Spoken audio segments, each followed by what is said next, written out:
Elation and jubilation gamers from all around the world. I am Lucian, the World Gamer. Welcome to a show where we talk about everything gaming. And today I have a very special guest here with me, Jeremy Blaustein, legendary translator, voice director, and absolute authority in video games localization. Welcome, Jeremy, and thank you so much for being here with us today. Hi, Lucian. It's great to be here. Thanks. Thank you.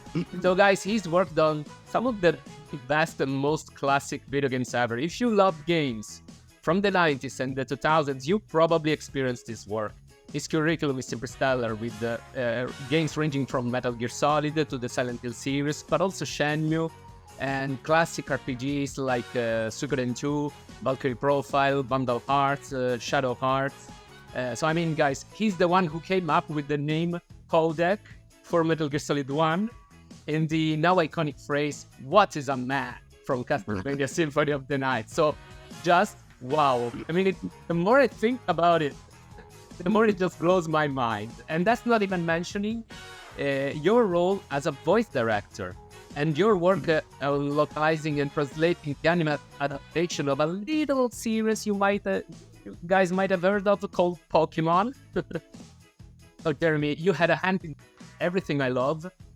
You made my childhood, and I'm sure that of our viewers today in some shape or form. So it's an honor to have you here, Jeremy. Thanks again. Thank you. I appreciate that's a great introduction. Thank you. I feel on top of the world after that introduction. Great. So, I gathered some notes to help me because we have a lot to talk about. Do the Macarena!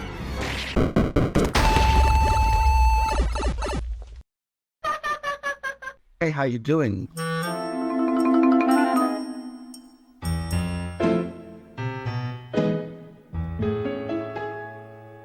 I would like you to tell us a little bit about POKéMON, because you translated and localized multiple POKéMON anime seasons, not video games, anime seasons, and some of the early movies as well. So were you already a fan of the franchise? Are you now? Did you get to name somebody differently in the anime, either a Pokémon or a human character?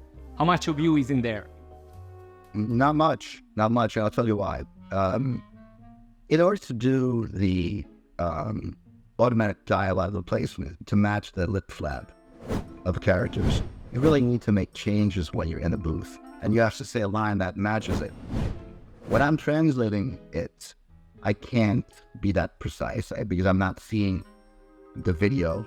And when an actor goes into the booth, they're watching the video up on a screen, and it's called ADR, and they become very, very good at it. Right. But in order to do that, they have to have some flexibility to change it when they're in the booth. Right. So the process that we got to do with POKéMON was that I would just translate the meaning, translate it rather directly. Okay. And it was usually a guy named Carter Cathcart, who was one of the actors. He would rework it. He would, rework it somewhat, and then in the booth they would rework it even more to make it match. So the end result, I never know how much of what I wrote wound up in. I never watched. I was translating a lot of POKéMON, and I liked POKéMON enough, but I wasn't Obsessed with it. Yeah. Okay. But in fact, I came to hate it by the end of it. And so it's safe to say that the process of localizing a TV series or a movie is very different from localizing a game. Which one would you say was easier or more fun? Not POKéMON. Not POKéMON. So it's not because it's a TV series, but it's because it's POKéMON, or is it a matter of being a TV series versus games? In the case of POKéMON, I had to keep it in script format, and so I had to. And there was a lot of. I couldn't change the names. The names were already decided, so I had to do a lot of glossary checking to see what was the name of this Pokemon here, and I could tell you a good story about how it ended for me on Pokemon. Please do. It came to be that, first of all, the studios changed hands a couple times, and eventually it fell into the hands of a rather avaricious, nasty group of people who weren't fun to work with at all. And the original studio came to be, replaced. And then they started to pay the voice actors less, and some of them left disgruntled, and they replaced them. So the working environment itself became less and less fun. But in any case, it was the last season of POKéMON when they introduced Professor Oak's brother. And he had this odd thing where he would,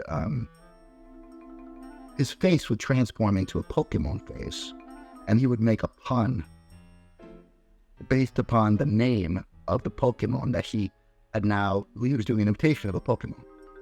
And so imagine that you've got a Pokemon whose name is, I don't know, Muffino or something like that. But he would look like Muffino, and he would say something like, that was a delicious Muffino, or some kind of joke like that. But the problem came to be that the English name was completely different than the Japanese name. And so... What a nightmare. Because he looked like a character, you were restricted to using the name of the character that he looked like, but you couldn't keep the same pun, obviously.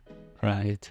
So he might say something like, "Good morning, go," and, the character he was looking like was it's difficult to explain this year because it's in Japanese. No, but also imagine this all the time, that happening constantly whenever he was on screen. It must have been a nightmare.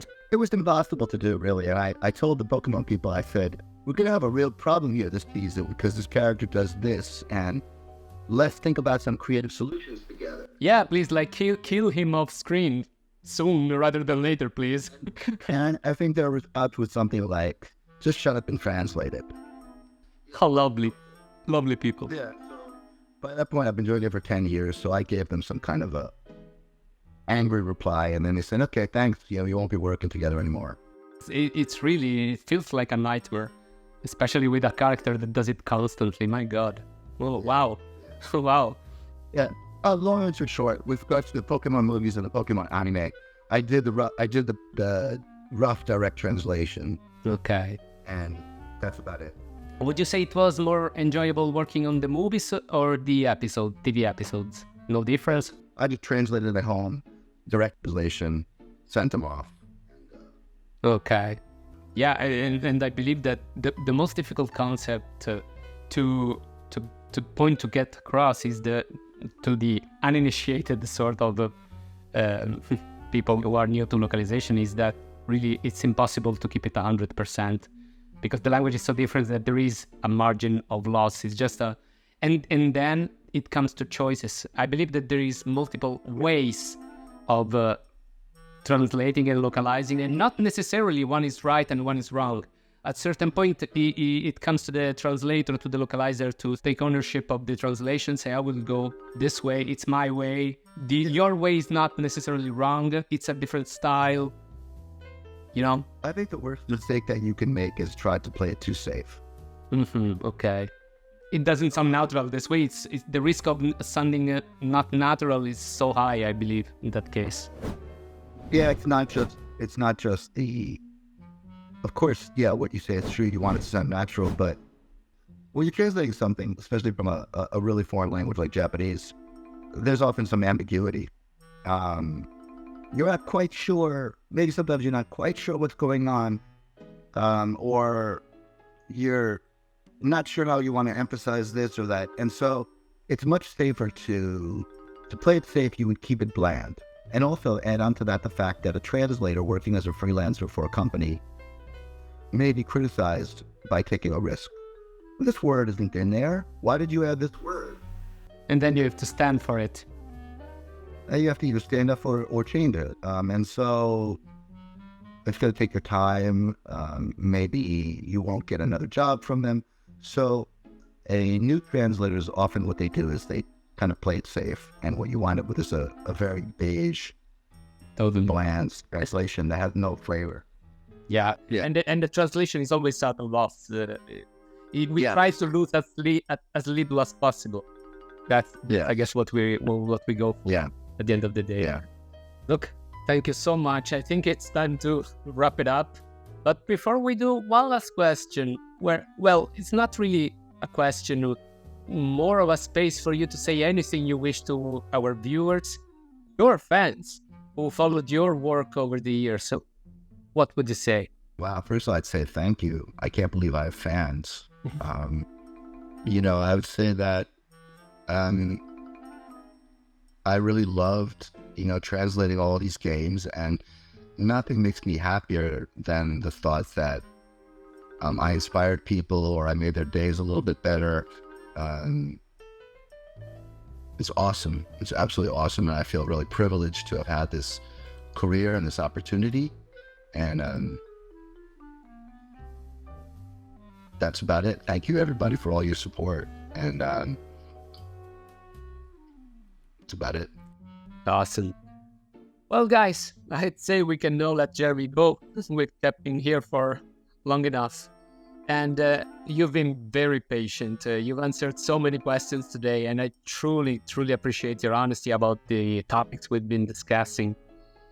Thanks so much for your time. You really made my day, and I'm sure that of our viewers as well. It was my pleasure as well. And that really wraps it up. I hope you guys enjoyed this nice little talk with our special guest, Jeremy Blaustein. If you did, don't forget to like and subscribe so that I can bring you the best quality content. But really, at the end of the day, I just want to thank you so much for spending some of your precious time watching this video to the end. I will be seeing you in my next one, but until then, stay safe, play safe, world gamers.